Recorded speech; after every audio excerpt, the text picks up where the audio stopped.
يا رب بالمصطفى بلغ مقاصدنا واغفر لنا ما مضى يا واسع الكرم. يا رب بالمصطفى بلغ مقاصدنا واغفر لنا يا واسع الكرم. يا أكرم الخلق ما لمن ألوذ به سواك عند حلول الحادث العميم. يا رب بالمصطفى بلغ مقاصدنا واغفر لنا يا واسع الكرم. ولن يضيق رسول الله جاهك بي إذا الكريم تجلى باسم منتقم. يا رب بالمصطفى بلغ مقاصدنا واغفر لنا يا واسع الكرم. محمد سيد الكونين والثقلين والفريقين من عرب ومن عجم. يا رب بالمصطفى بلغ مقاصدنا واغفر لنا يا واسع الكرم. هو الحبيب الذي ترجى شفاعته لكل هول من الأهوال مقتحم. يا رب بالمصطفى بلغ مقاصدنا واغفر لنا يا واسع الكرم. لعل رحمة ربي حين يقسمها تأتي على أزب العزل والقسم. يا رب بالمصطفى بلغ مقاصدنا واغفر لنا يا واسع الكرم. اللهم صل وسلم وبارك عليه وعلى آله إلى حضرة النبي المصطفى رسول الله محمد بن عبد الله وعلى آله وأصحابه وأزواجه وذريته وأهل بيته الكرام، ثم إلى أرواح مؤلف هذا الكتاب وإلى أرواح مشايخنا وإلى أرواح من أحسن إلينا ومن أوصانا بالدعاء ومن ليس له زائر لنا ولأحبابنا شيء لله لهم الفاتحة. أعوذ بالله من الشيطان الرجيم. بسم الله الرحمن الرحيم. الحمد لله رب العالمين الرحمن الرحيم مالك يوم الدين. إياك نعبد وإياك نستعين. اهدنا الصراط المستقيم صراط الذين أنعمت عليهم غير المغضوب عليهم ولا الضالين. رب اغفر لنا ولوالدينا آمين.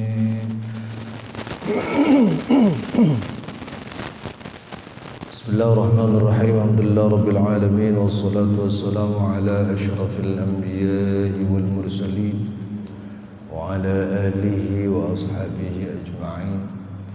وبسندنا المتصل المؤلف رحمه الله ودام النفع به وببركات علومه وبنا وبكم في الدارين آمين. قال رسول الله صلى الله عليه وآله وسلم: عليكن بالتسبيح والتهليل والتقديس فلا تفعلن واعتقدن بالآنامل فإنها مستنطقات. صدق رسول الله صلى الله عليه وآله وسلم. حضرات الأساتذة والأستاذات الأحبة والحاضرين والحاضرات رحمكم الله. Mari sama-sama kita panjatkan puji dan syukur kehadrat Allah Subhanahu wa taala, Zat yang telah menganugerahkan dan melimpahkan begitu banyak karunia dan nikmat-Nya kepada kita semua. Terutama karunia dan nikmat-Nya berupa iman dan Islam serta sehat dan afiat. Dan tentu saja berkat terpadunya beberapa nikmat tadi, maka dengan mudah, dengan ringan kita dapat melangkahkan kaki, mengayunkan tangan menuju tempat penuh mubarakah ini dalam rangka menunaikan salah satu kewajiban kita, yaitu talabul ilm. Salawat dan salam tak lupa kita haturkan kehadiran junjungan kita Nabi besar Muhammad sallallahu alaihi wasallam, sesosok profil pemimpin yang telah berhasil mengevakuasi umat manusia dari alam yang penuh dengan kebodohan syarat dengan kejahilan menuju alam yang penuh ma'rifat dan irfan di sekarang ini. Hadirin, kajian kita masih seputar kitab Al-Adhkar wa Da'awat, dan kita sudah sampai pada pembahasan Fadilatut Tasbih wal Adhkar wa ghaira dhalik.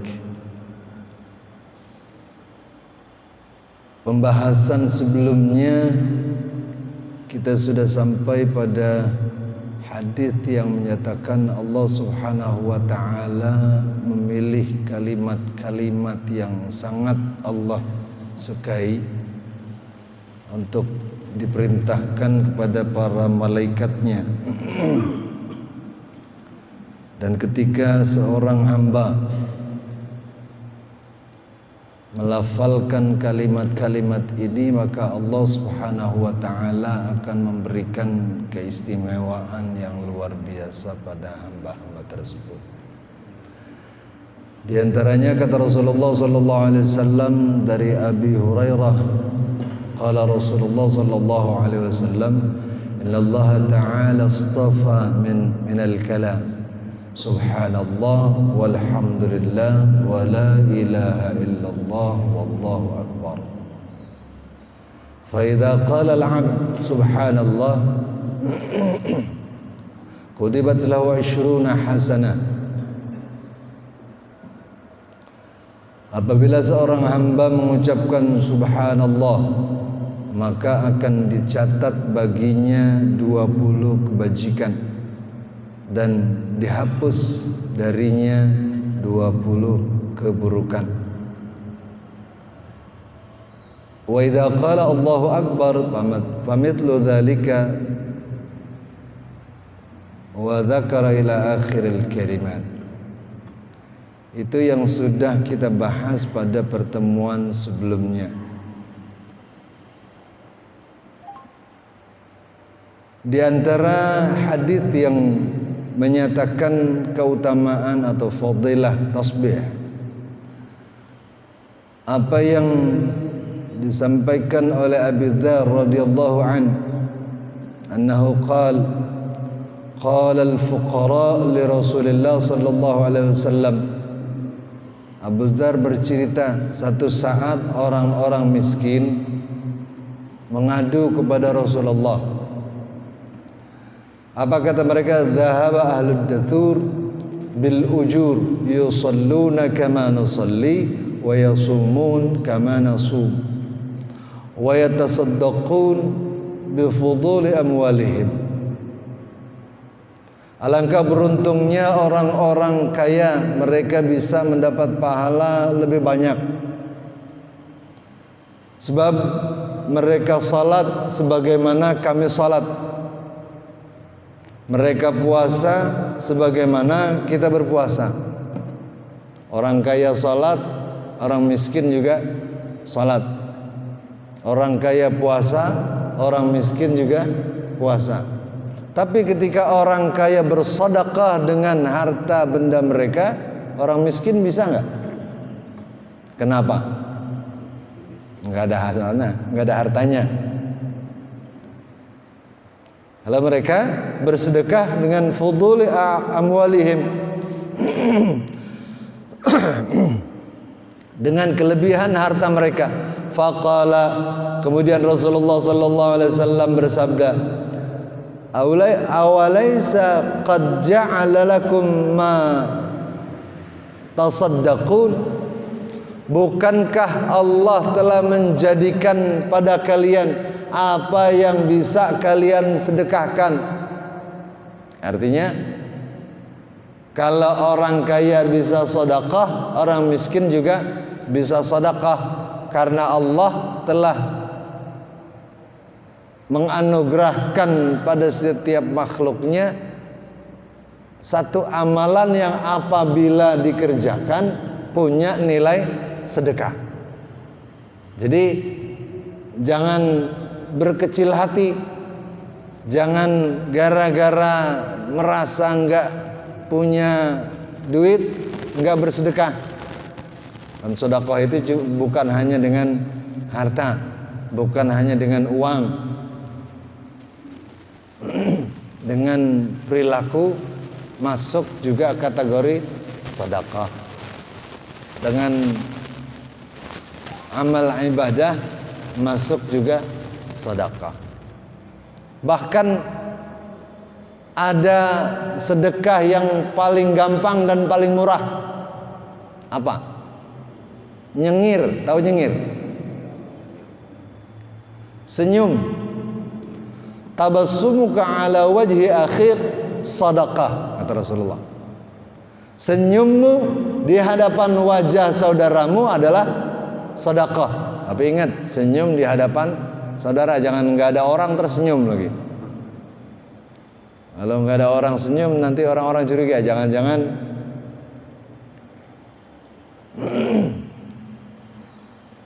bukankah telah dijadikan pada kalian apa yang bisa kalian sedekahkan?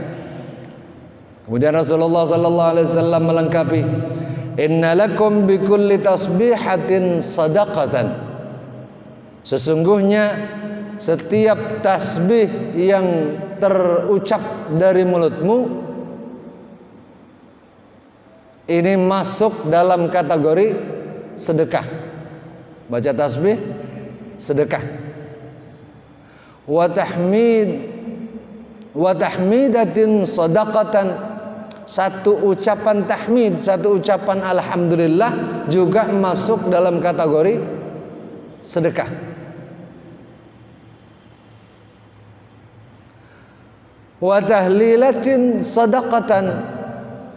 Tahlil juga termasuk sedekah. Wa takbiratin sedekah. Mengucap Allahu Akbar juga masuk dalam kategori sedekah. Wa amrin bima'rufin sadaqah. Amar ma'ruf juga sedekah. Wa nahyin 'an munkarin sedekah. Mencegah perbuatan keji juga sedekah. Wa yadha'u ahadukum luqmata fi ahlihi fahiya lahu sadaqah. Bahkan ketika seorang memberikan nafkah berupa sesuap nasi kepada keluarganya, ini juga masuk dalam kategori sedekah. Wa fi bud'i ahadikum sadaqah.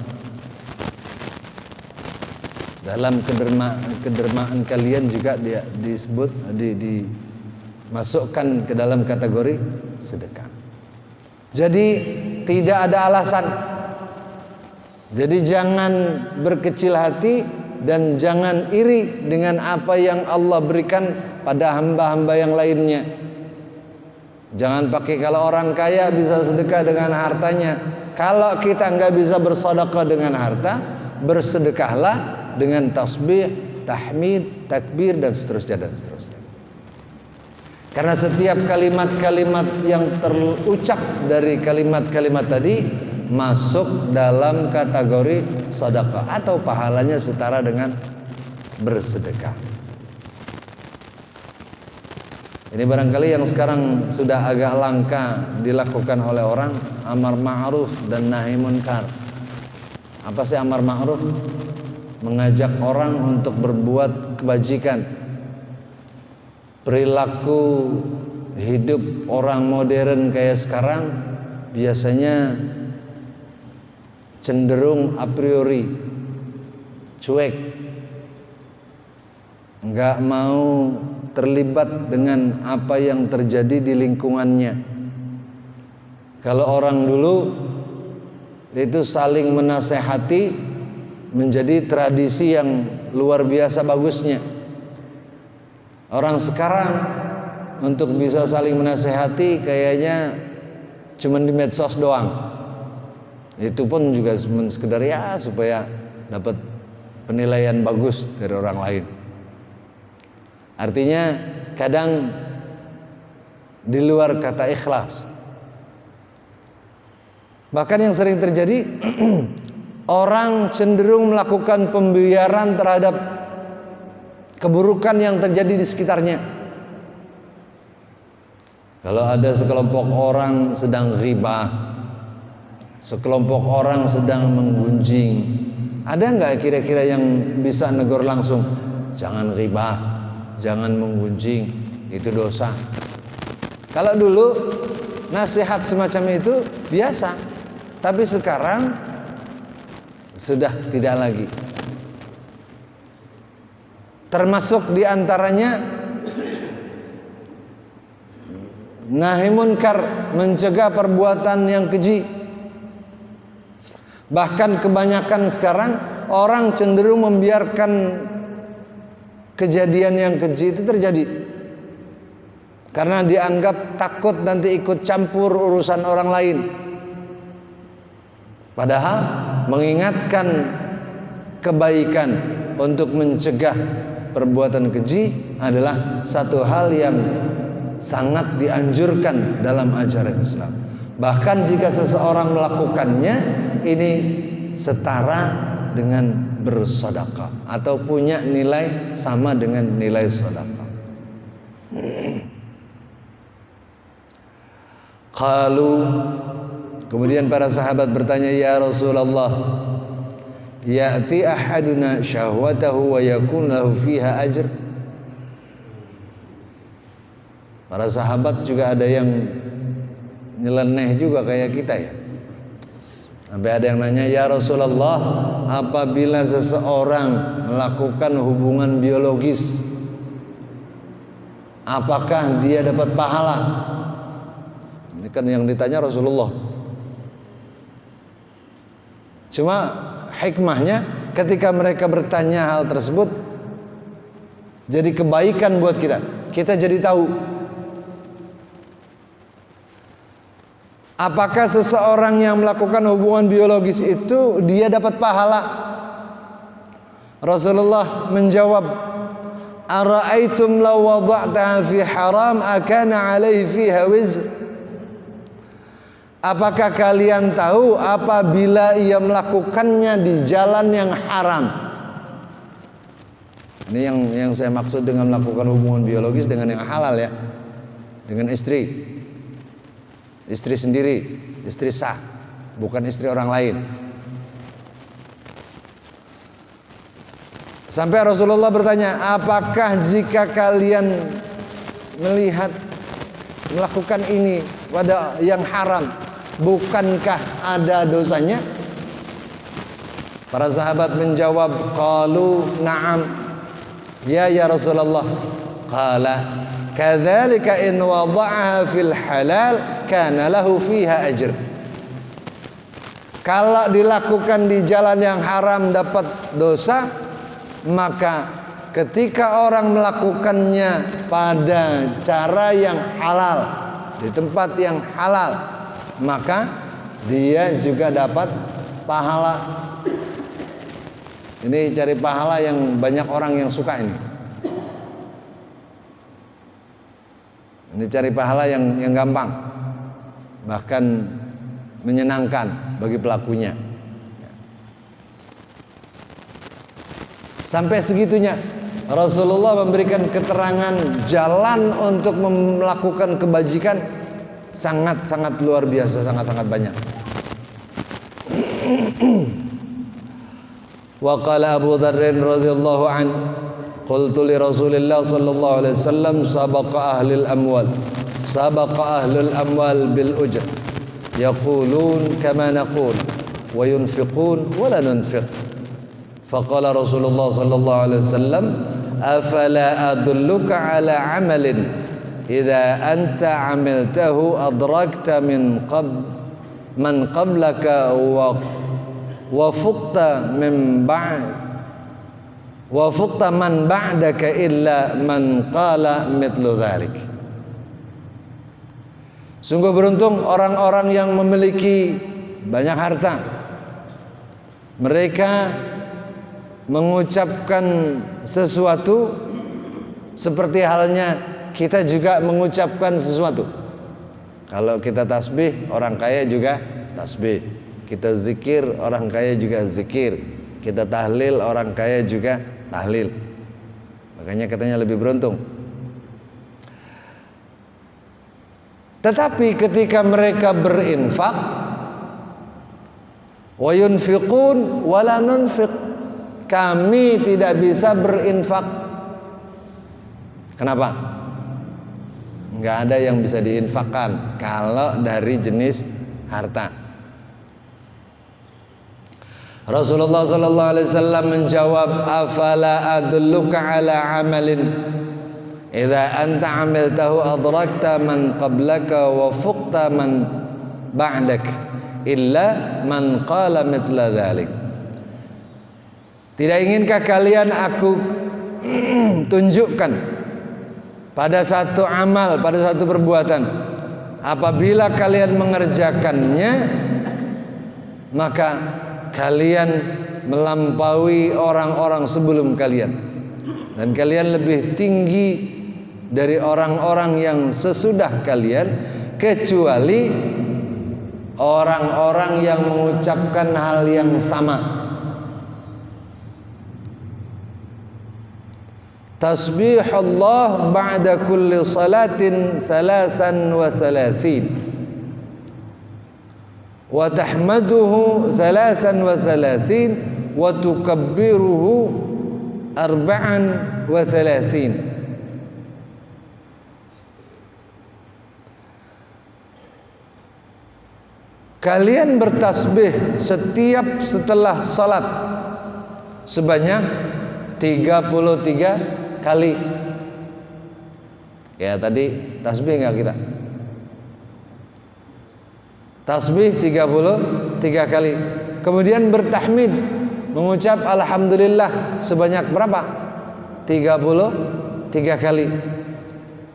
Wa tukabbir 34, mengucap Allahu Akbar berapa? 34. Dalam hadis ini 34, dalam riwayat lain 33 juga sama. Jadi tasbihnya 33, tahmidnya 33, takbirnya 33. Tapi dalam riwayat ini dikatakan takbirnya 34. 34 dengan apa? Dengan Allahu Akbar kabira wal dengan itu dianggap 34.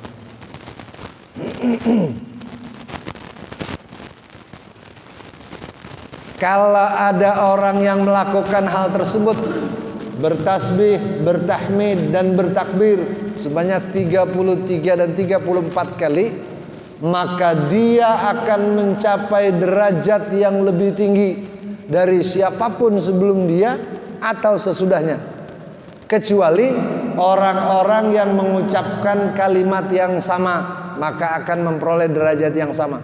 Artinya apa? Orang-orang yang melakukan ini diistimewakan oleh Allah dengan luar biasa, sementara yang tidak, ya tidak. Kalau tidak mendapat perlakuan istimewa, untung apa rugi? Cuman biasanya kebanyakan kita setelah sholat, apalagi kalau sholat sendirian di rumah, pakai tasbih nggak? Pakai tahmid, pakai takbir? Enggak. Kalau udah di rumah mah paling kalau di masjid, itu pun kalau nggak ada kegiatan apa-apa. Kalau ada kegiatan, atau ada satu kepentingan, kita lebih mementingkan apa yang kita anggap lebih prioritas. Padahal berapa lamanya sih? Tasbih 33 kali, takbir 33 kali, tahmid 33 kali, takbir 33 kali. Ada nggak kira-kira setengah jam itu? Kagak dah. Seluruh auratnya aja juga nggak sampai setengah jam. Tapi seringkali kita mengabaikan aurat tersebut karena kemarin mungkin kita belum tahu. Nah sekarang kita tahu kenapa para ulama, bil khusus ulama ahlus sunnah wal jamaah, mengajarkan setiap setelah salat baca tasbih, takbir, tahmid dan takbir. Karena ternyata Allah memberikan keutamaan yang luar biasa buat orang-orang yang mengerjakannya.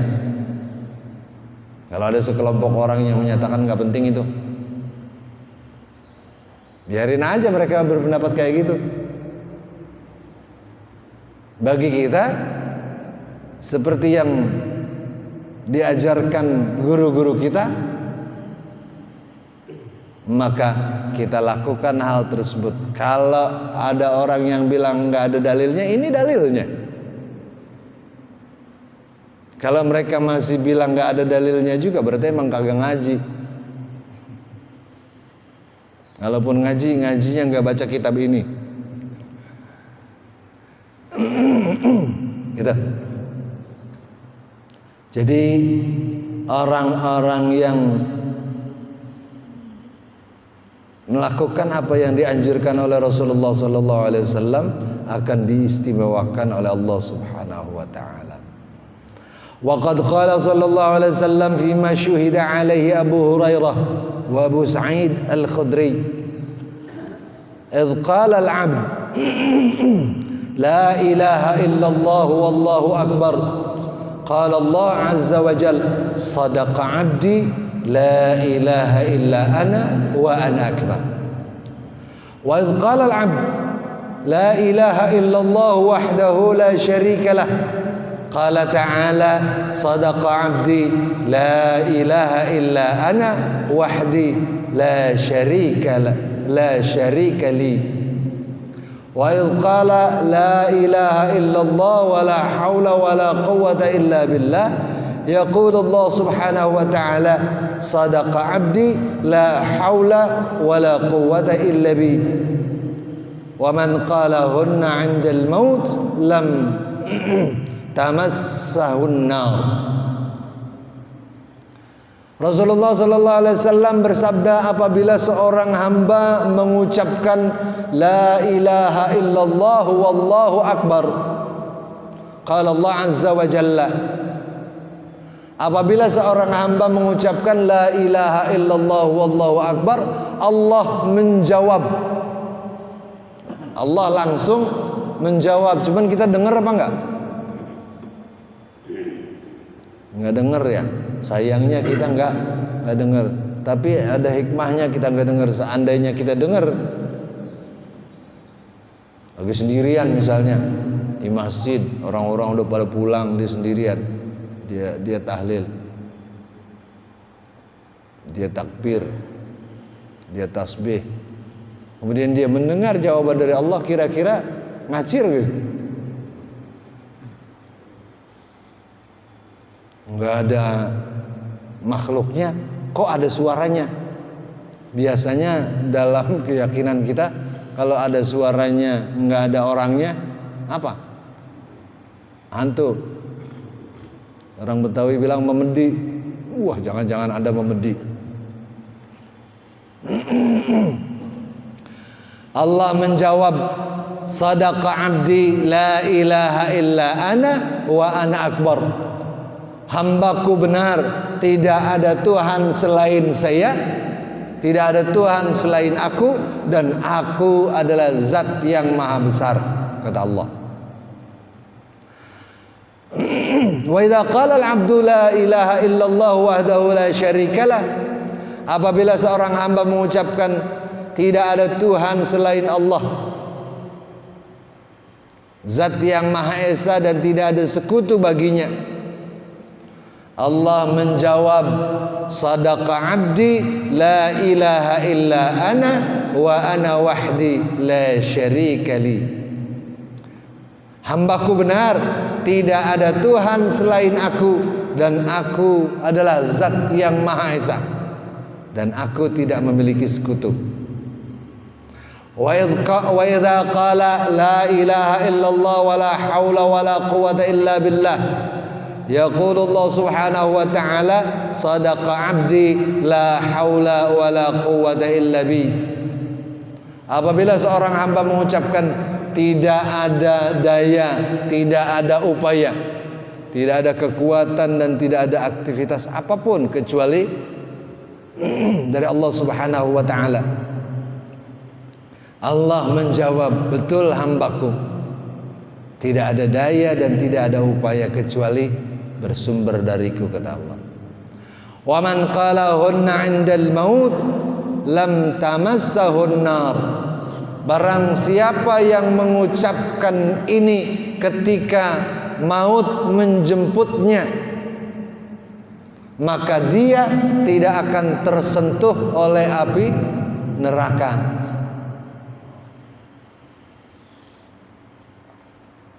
Gampang apa susah? Masuk neraka berani apa takut? Biasanya banyak orang takut. Makanya biasanya neraka itu dijadikan alasan buat ibadah. Kayak sholat misalnya, bang kok sholat? Iya, sholat kan kewajiban. Kalau nggak menjalankan kewajiban, dosa.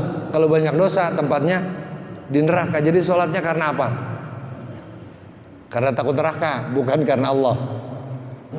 Buat orang awam kayak kita ya sah-sah saja. Ya.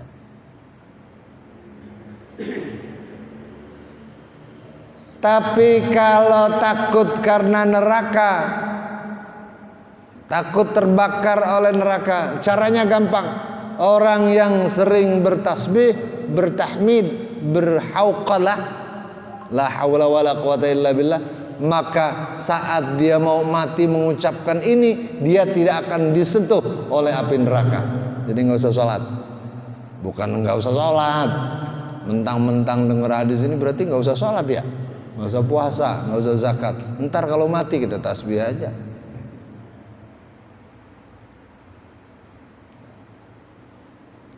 Cuman kan kita khawatir. Khawatir kenapa? Jangan-jangan kalimat terakhir yang keluar dari mulut kita bukan kalimat tauhid. Jangan-jangan kalimat terakhir yang keluar dari mulut kita bukan tasbih, takdis, tahmid, dan hauqalah. Tentu sesuai apa yang diinformasikan oleh Rasulullah SAW. Kalimat terakhir yang akan keluar dari mulutnya tergantung kebiasaan sehari-harinya. Kalau kebiasaan sehari-harinya main kartu, ada nggak orang main kartu sambil baca tasbih? Subhanallah wa bihamdih. Ada main kartu sambil baca tasbih, ada nggak? Subhanallah wa bihamdih, subhanallahil azim. Mati lu.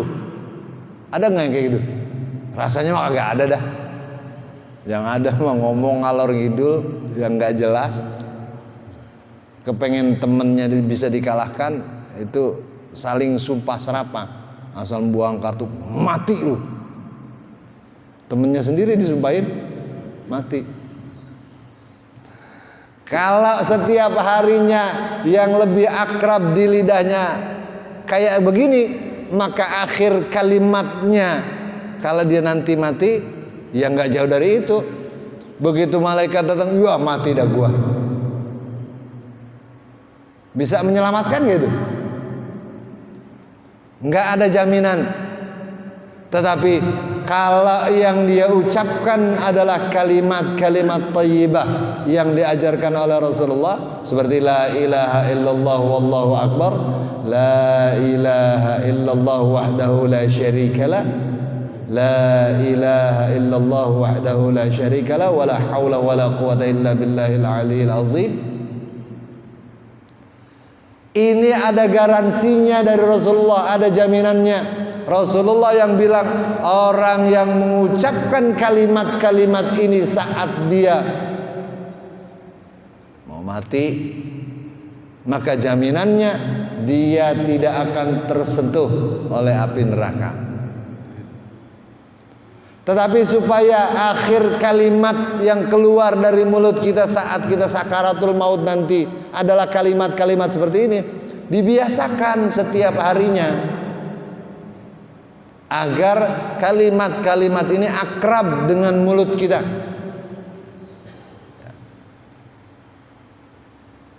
Dan pembiasaan untuk mengucapkan kalimat ini sebetulnya tidak susah.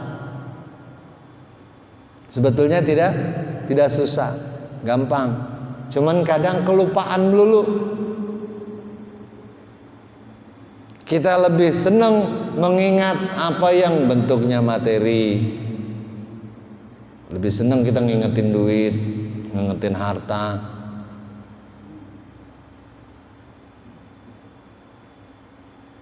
Kayak sendal aja kalau masuk masjid. Kita pakai sendal baru, bagus, mahal, dipakai ke masjid. Begitu masuk masjid, ingat apa? Ya Allah, sendal jangan-jangan hilang.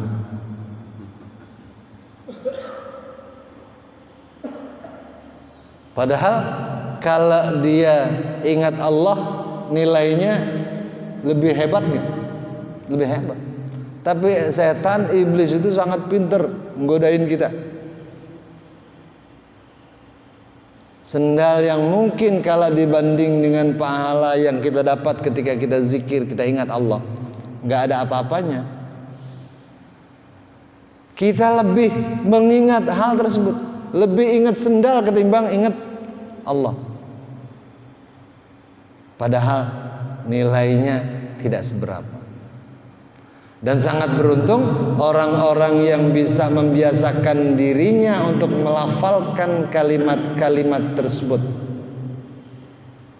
Nah, cuma nanti di sini ada catatan di bawahnya. Kalau ada orang yang berkata, fa in qulta fama balu dzikrullah. Fama bala dzikrullah subhanahu wa ta'ala ma'a khiffatihi 'ala al-lisan wa qillatit ta'ab fihi sara afdal wa anfa' min jumlatil ibadat ma'a kathratil masyaqqat fiha. Bagaimana mungkin zikir yang ringan di lidah dan cenderung enggak banyak masyaqqat, enggak banyak hal yang memberatkan. Zikir itu susah apa gampang sih? Dibanding sholat misalnya, zikir dibanding sholat beratan mana? Zikir dibanding puasa beratan mana? Makanya ada orang yang bertanya, kok bisa jadi amal yang begitu ringan, enggak terlalu banyak masalahnya, bisa lebih afdal dari ibadah-ibadah lain yang jauh lebih berat? Kata Al-Ghazali, ini enggak perlu dijawab, sebab ini mah urusannya urusan mukasyafah.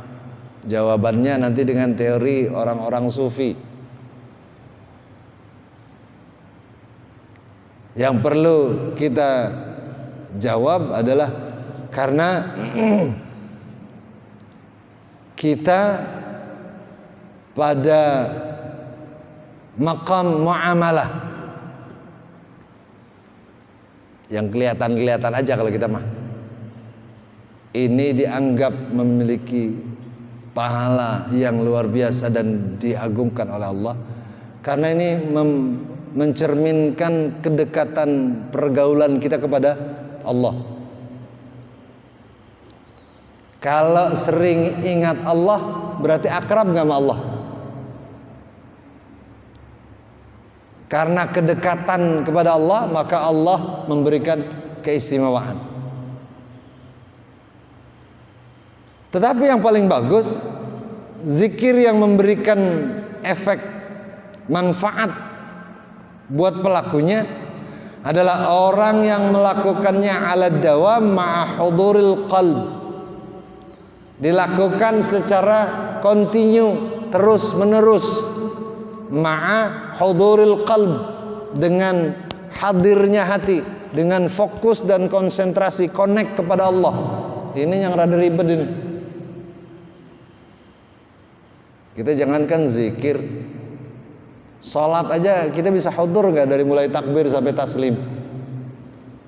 Hati kita bisa fokus nggak dari mulai takbir sampai salam? Kita nggak ingat apa-apa kecuali ingat Allah doang. Bisa nggak kayak gitu? Rasanya enggak, kita belum bisa.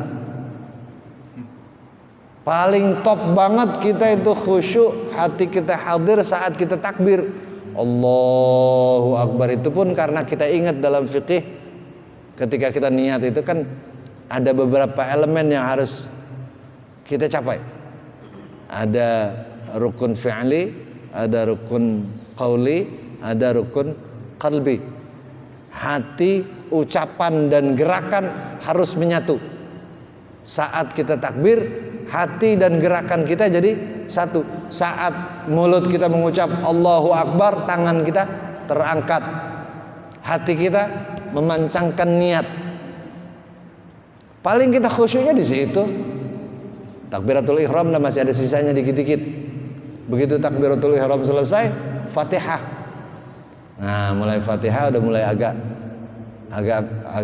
keawang-awang dah kita. Bahkan begitu waladhdallin, amin, banyak dah yang kita ingetin. Waduh, motor dikunci nggak tadi ya di parkiran? Kalau nggak dikunci kayaknya rawan nih. Akhirnya konsentrasinya terbelah.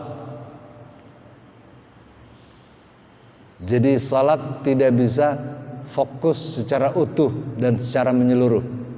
Hudurul qalbnya kurang. Padahal amal yang paling bagus yang bisa memberikan efek manfaat adalah amal yang dilakukan secara kontinu dan disertai dengan hudurul qalb. Fa amma dzikru bil lisan wal qalb wal qalbu lahid fa huwa qalilul jadwa. Sedangkan orang yang zikir dengan lisan sementara hatinya lalai, ini nilainya kurang. Nilainya kurang tapi masih bagus. Kenapa saya bilang masih bagus? Karena masih zikir. Biar kata hatinya lalai, masih zikir masih bagus lah. Daripada udah hatinya kagak inget Allah, kagak zikir juga. Tapi mah hidup, pengen dapat rezeki, pengen dapat kemudahan demi kemudahan dalam hidup, tapi nggak mau minta pada zat yang memberikan rezeki, zat yang mengatur segala urusan.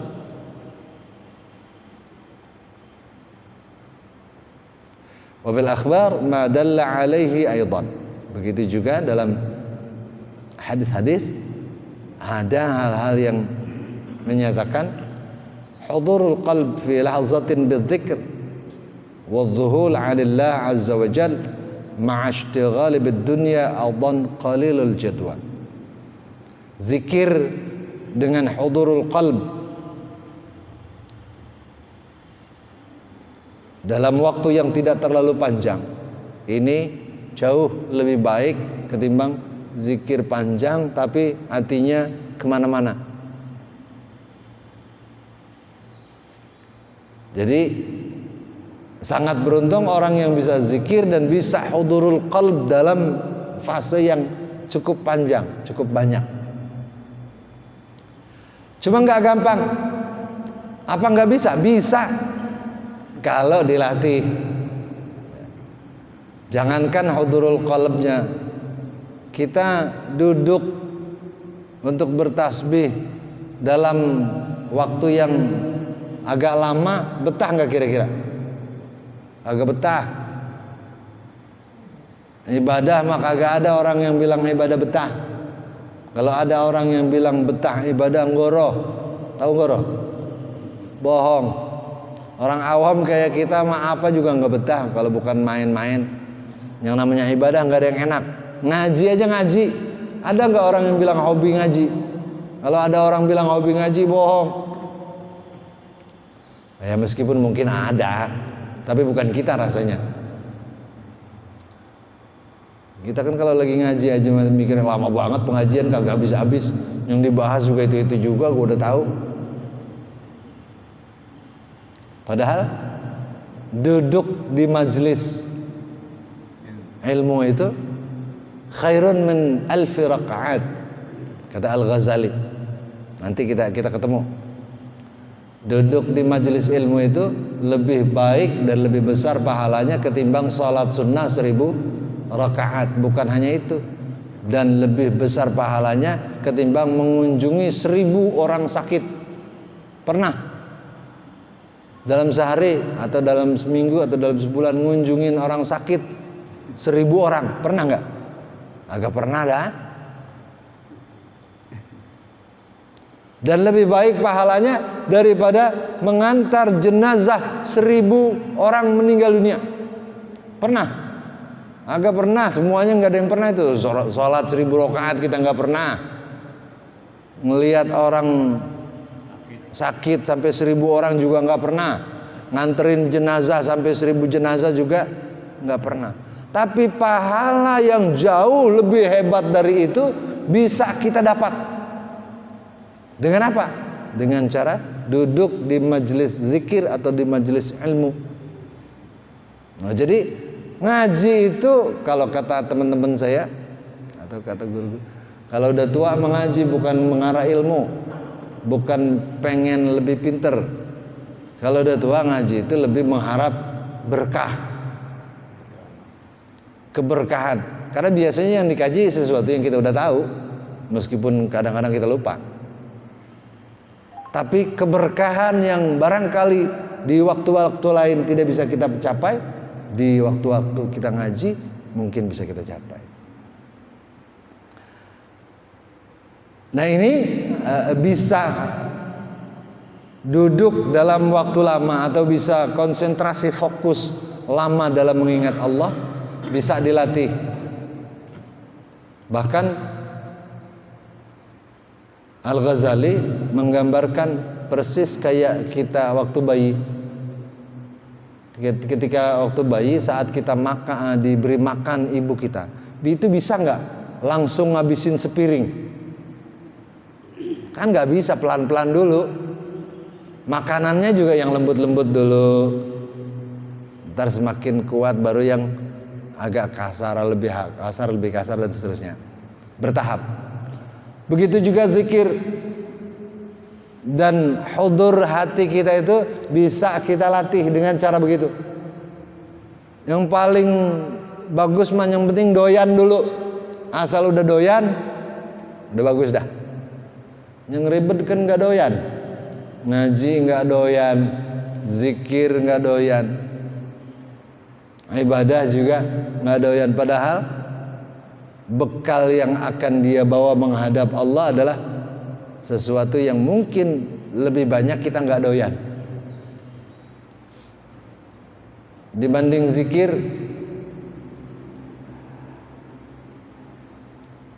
Sama nonton YouTube deh. Padahal sih nggak penting-penting banget. Penasaran aja, scroll, buka medsos. Padahal nggak penting-penting banget. Cuman karena ada rasa yang menyenangkan, itu kadang-kadang kita menghabiskan waktu nggak terasa. Tiba-tiba udah sejam lebih, 2 jam. Coba kalau menghabiskan waktu seperti ini kita gunakan untuk berzikir, bertasbih, banyak gak kira-kira itu?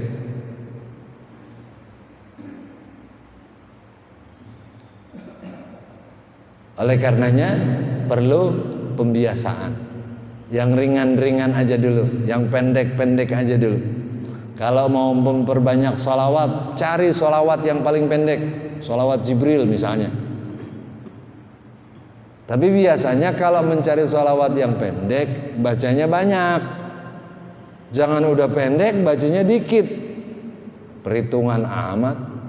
Giliran pahala pengennya banyak. Sholawat Jibril, katanya sholawat paling pendek cuma sallallahu ala Muhammad. Minimal 1000 kali. Pernah? Kagak ada yang jawab. Padahal kalau dikerjain, meskipun jumlahnya atau kedengarannya banyak 1000 kali, nggak lama, paling 5 menit. Sallallahu ala Muhammad, sallallahu ala Muhammad, sallallahu ala Muhammad, sallallahu ala Muhammad. Atau nggak usah pakai dihitung, asal inget terus. Makanya tasbih jangan pernah terlepas di tangan terus. Makanya kata para sufiin, tasbih itu harus melekat di tangan. Kenapa?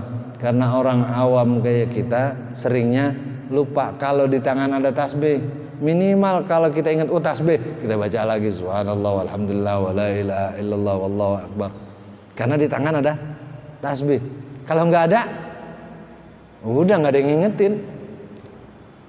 Makanya dalam prinsip para sufiin berdasarkan petunjuk dari Rasulullah, tasbih itu atau ucapan tasbih atau zikir terus kerjakan di kapanpun, dimanapun dan sedang apapun. Sampai kalau ketemu orang-orang mukmin bilang, oh, ini dia riak nih, munafik nih. Pengen banget dinilai, tasbihnya gede banget, panjang lagi. Kalau ketemu orang kafir, sampai kata orang kafir, ini gila. Kemana-mana bawa, apaan sih itu dibawa-bawa? Kalau udah kayak begitu, itu yang bagus di hadapan Allah. Cuman kan kita malu biasanya. Kerja ke kantor, bawa tasbih, malu nggak? Akhirnya jawab, berarti emang kagak ada yang bawa tasbih. Biasanya yang bagus-bagus kita malu, tapi kalau yang jelek-jelek enggak. Nah, kali ini menjadi pengingat dan bisa memberikan efek baik buat kita, lakukan. Enggak peduli apa kata orang lain, sebodoh amat orang mau bilang apa kek. Yang penting kita bisa melakukan pendekatan kepada Allah. Dan ini bisa kita latih dengan membiasakan diri. Bagaimana para bayi diberi makan itu bertahap. Makanan yang lunak-lunak dulu, jumlahnya enggak terlalu banyak dulu. Nanti kalau udah doyan baru meningkat. Begitu juga ibadah. Dan zikir ini bisa meningkatkan kualitas kedekatan hati seseorang kepada Allah, sehingga dengan itu dia bisa mengangkat nilai ibadah yang lainnya. Mudah-mudahan Allah berikan kita kekuatan, Allah berikan kita taufik dan hidayah untuk bisa melaksanakan apa yang diajarkan oleh Rasulullah SAW. Saya kira cukup kita tutup dengan berkirim Fatihah pada guru-guru kita yang telah mendahului kita, orang-orang tua kita yang telah mendahului kita. Kiranya mereka diampuni oleh Allah Subhanahu wa taala. Allah lipatkan gandakan pahala amal baik mereka, dan akhirnya Allah tempatkan mereka di surga yang penuh dengan nikmat. Kita yang masih hidup, Allah berikan kita nikmat panjang umur dalam taat kepada Allah dan Rasulnya. Allah berikan kita kekuatan iman dan Islam. Allah berikan kita taufik dan hidayah. Allah berikan kita rezeki yang banyak untuk bekal ibadah kepada Allah Subhanahu wa taala. Allah jadikan anak cucu kita anak cucu yang salihin, salihat, mutamassikin bi syariatillah wa sunnati nabiyyi. Kelak kita mati, mohon dimatikan dalam husnul khatimah. Ala hadhihi niyyah wa ala kulli niyyatin salihah wa ala niyatil qabul wa tamami kulli sul wa ila hadratir rasul sallallahu شيء لله لهم الفاتحة. أعوذ بالله من الشيطان الرجيم. بسم الله الرحمن الرحيم. الحمد لله رب العالمين الرحمن الرحيم مالك يوم الدين. إياك نعبد وإياك نستعين. اهدنا الصراط المستقيم صراط الذين أنعمت عليهم غير المغضوب عليهم ولا الضالين رب اغفر لنا ولوالدينا آمين يا أرحم الراحمين يا أرحم الراحمين يا أرحم الراحمين فرج على المسلمين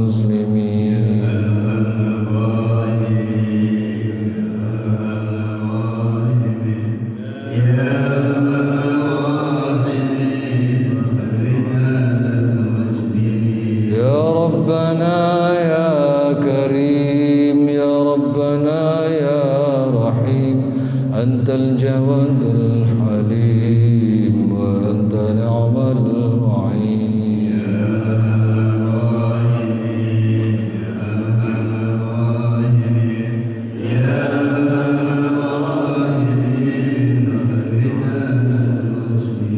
رب أدخلنا جنان أزلفت للمتقين يضينا دون ادخلوها بسلام آمنين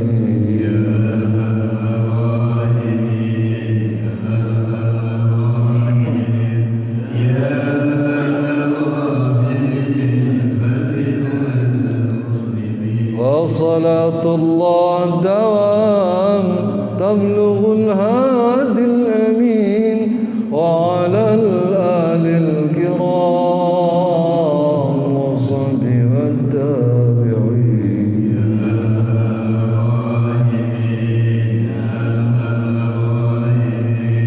يا أرحم الراحمين فرج على ربنا آتنا في الدنيا حسنة وفي الآخرة حسنة وقنا عذاب النار ربنا وآتنا ما وعدتنا على رسلك ولا تخزنا يوم القيامة إنك لا تخلف الميعاد ربنا اغفر لنا ولإخواننا الذين سبقونا بالإيمان ولا تجعل في قلوبنا غلا للذين آمنوا ربنا إنك رؤوف رحيم وصلى الله على سيدنا محمد وعلى آله وصحبه وسلم دعواهم فيها سبحانك اللهم وتحياتهم فيها سلام وآخر دعوانا أن الحمد لله رب العالمين أدانا الله وإياكم mohon maaf atas segala kesalahan dan kekurangan wallahul muwaffiq ila aqwamit thoriq wassalamualaikum warahmatullahi wabarakatuh.